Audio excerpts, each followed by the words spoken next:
Amém, glória a Deus. Vamos estudar arqueologia bíblica hoje, dia 20/6/2015, às 8 horas da manhã. Amém.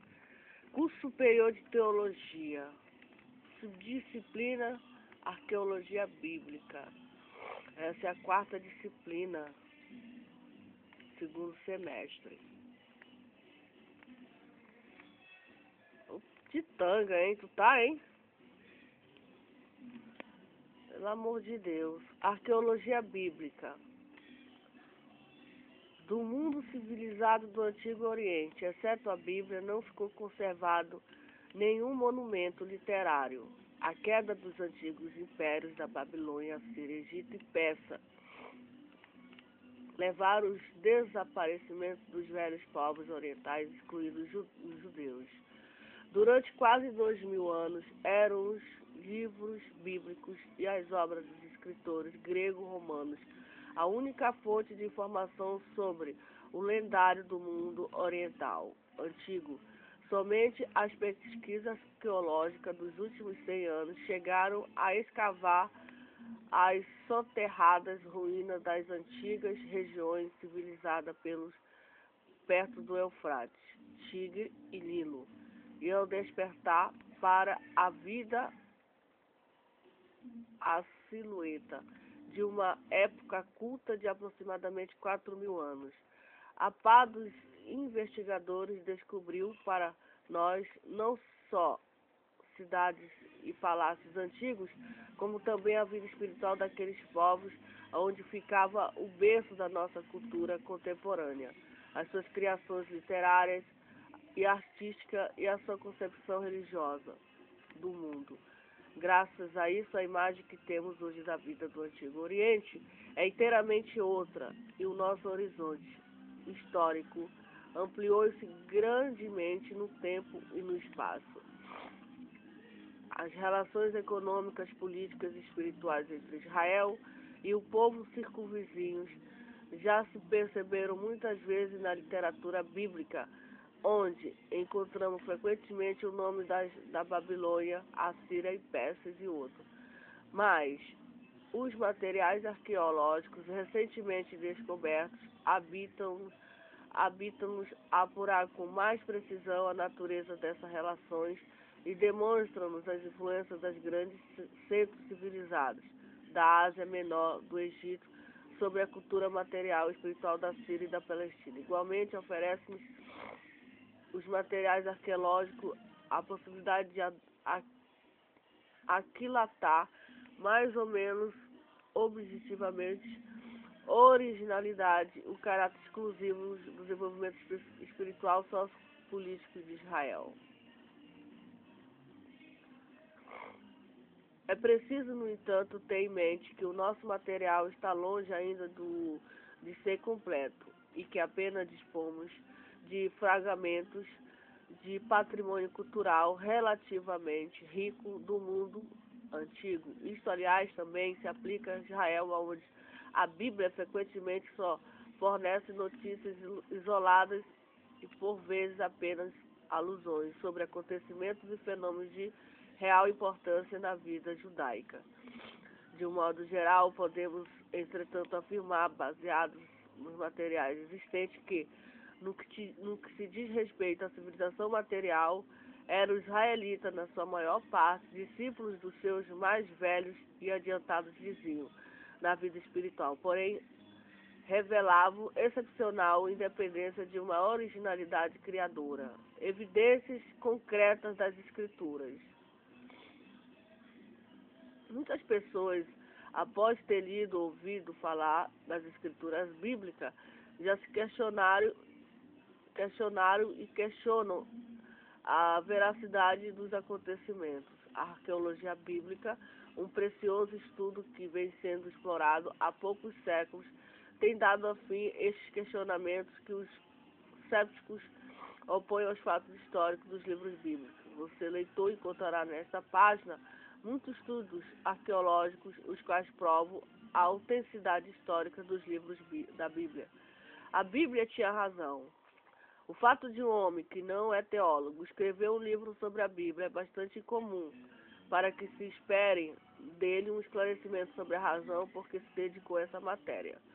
As inscrições cuneiforme encontrada em Mari, no Médio Eufrates, continham nomes bíblicos que situam subitamente no período histórico. As narrativas sobre os patriarcas, até então tomada por simples histórias piedosas, em Ugarit, na costa do mar Mediterrâneo, foram descobertos pela primeira vez os testemunhos do culto cananeu de Baal. O caso que quis ainda que no mesmo ano se encontrasse numa caverna próxima ao Mar Morto um rolo do livro do profeta Isaías, manuscrito do Mar Morto, considerado de data anterior a Cristo. Essas notícias sensacionais permitem-nos o uso dessa expressão em vista da importância desses achados para a cultura.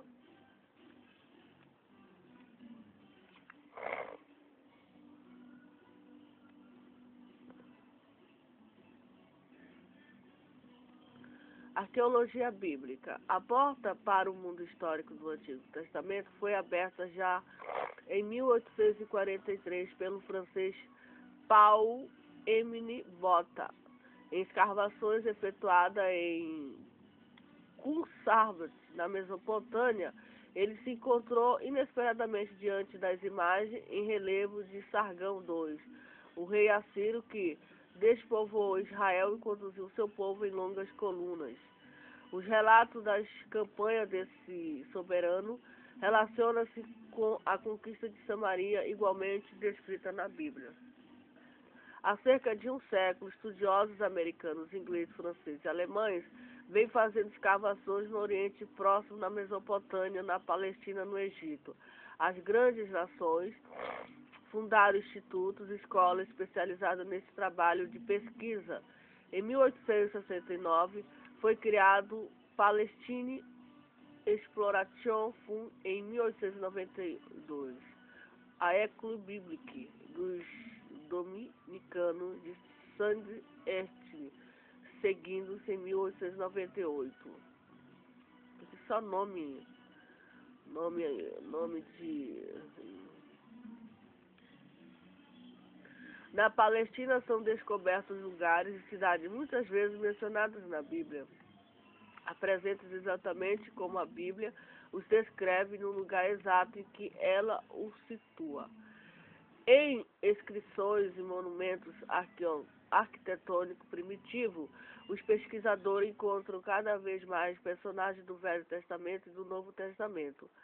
Relevos e contemporâneos mostram as imagens de povos de que só tínhamos conhecimento de nome, seus traços fisionômicos, seus trajes, suas armas adquirem forma para a posteridade. Escrituras e imagens gigantescas mostram os hititas de grosso nariz, os altos, os rebeldes filisteus, os elegantes príncipes cananeus com seus carros de ferro, tão temidos por Israel.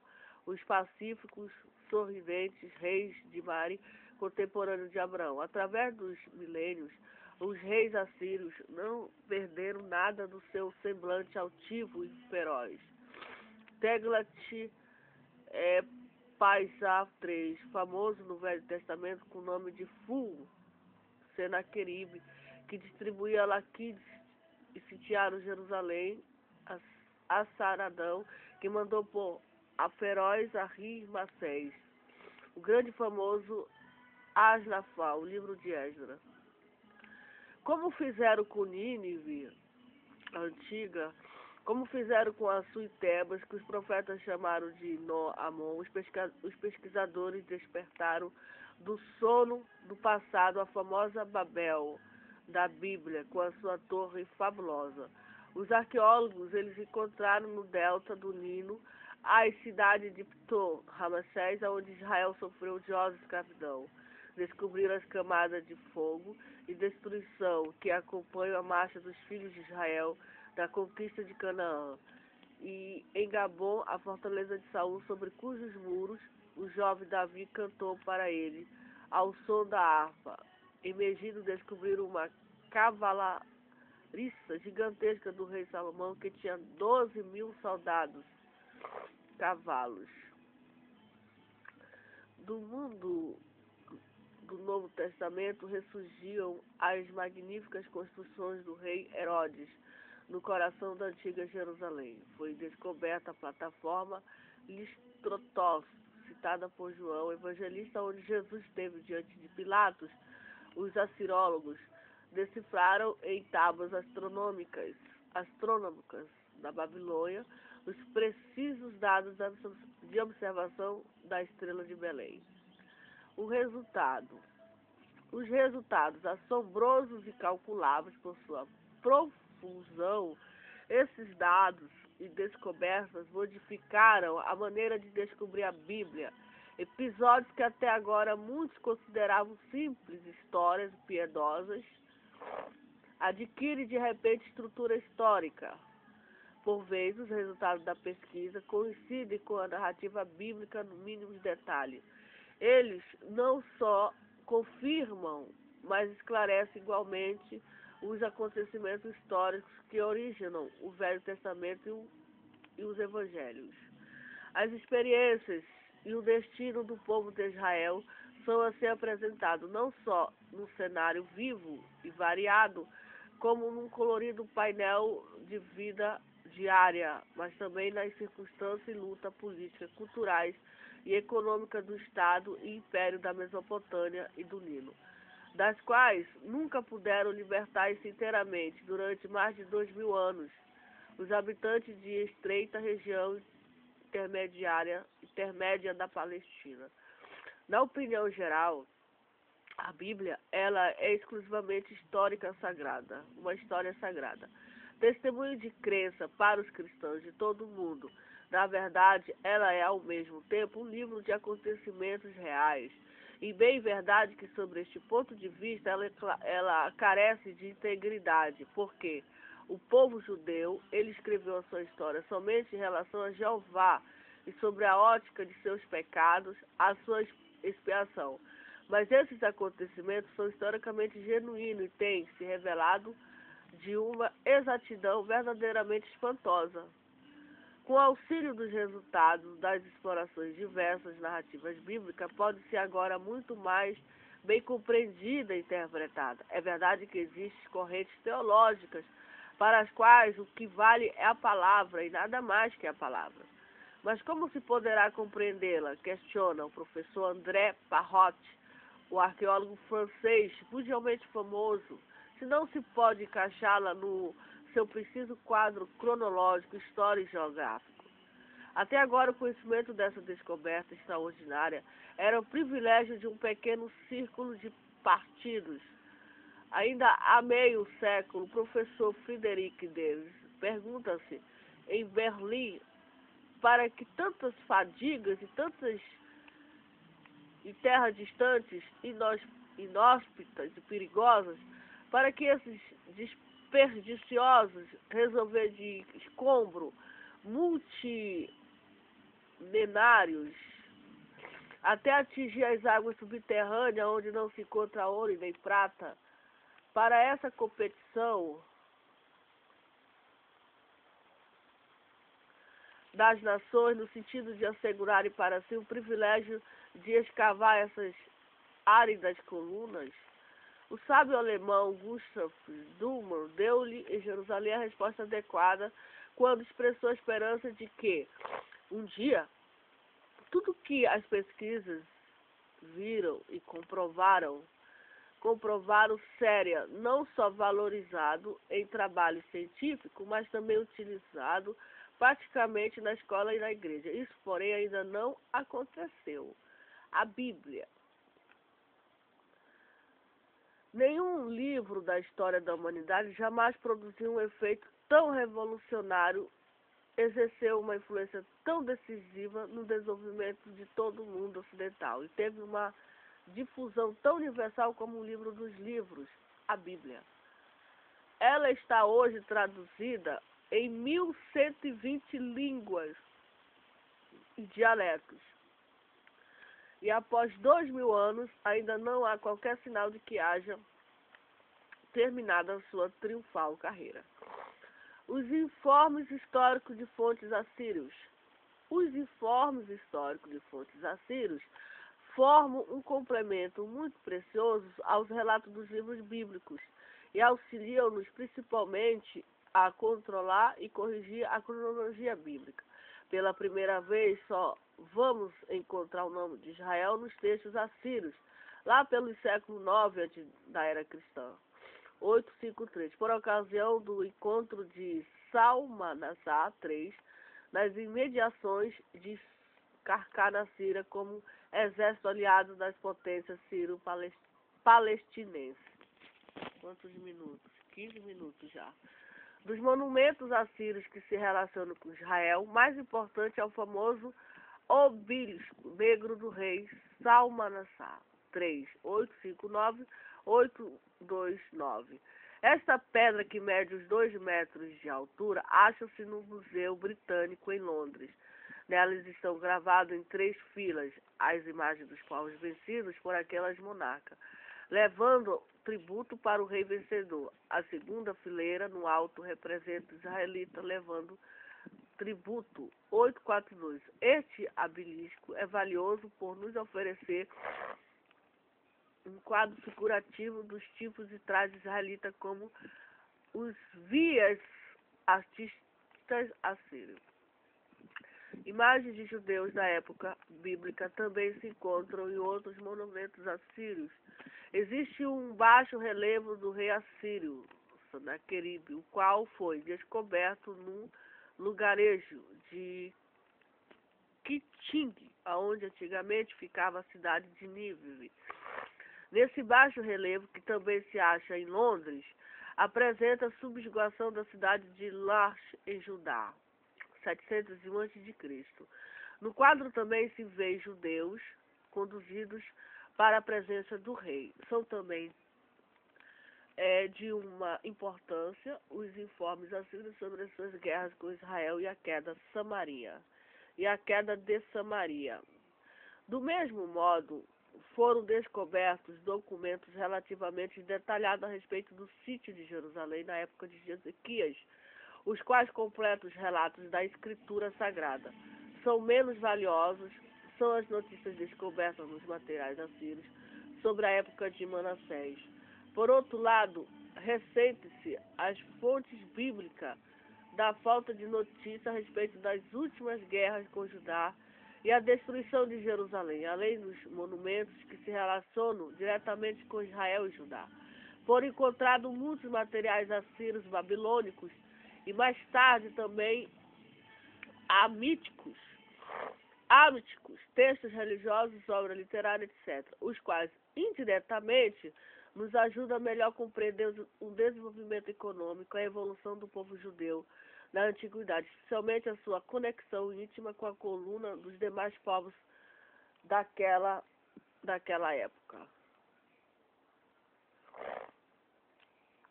Requer-se naturalmente o maior cuidado quando se fazem deduções baseadas em cotejos literários.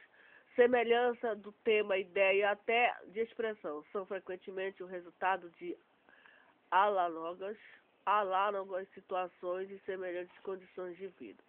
Os influxos babilônicos percebem-se com clareza nos primeiros capítulos de Gênesis, nas narrativas sobre a criação do mundo e a história primitiva da humanidade. Neste particular, é muito intuitiva a descrição babilônica do dilúvio, a qual se assemelha à história bíblica, não só em sua ideia central, que, aliás, é difundida pelo mundo inteiro, mas também em alguns detalhes curiosos, como se verifica adiante pelo confronto do texto babilônico com o texto bíblico. Na narrativa babilônica, e o próprio personagem do dilúvio, Utpishtim, quem conta as suas experiências, ao passo que em Gênesis fala de Noé na terceira pessoa. Há também, no fundo, consideráveis diferenças. Na narrativa babilônica, faltam principalmente as razões éticas da destruição do mundo, como as encontramos em Gênesis. Outra variação importante é introduzida pelo monoteísmo bíblico. Não bastante ainda assim, é bem evidente como demonstra o confronto que segue a dependência do doutor de Gênesis do autor de Gênesis, da fonte babilônica mais antiga. Eis os dois textos comparados. 20 minutos eu já li aqui.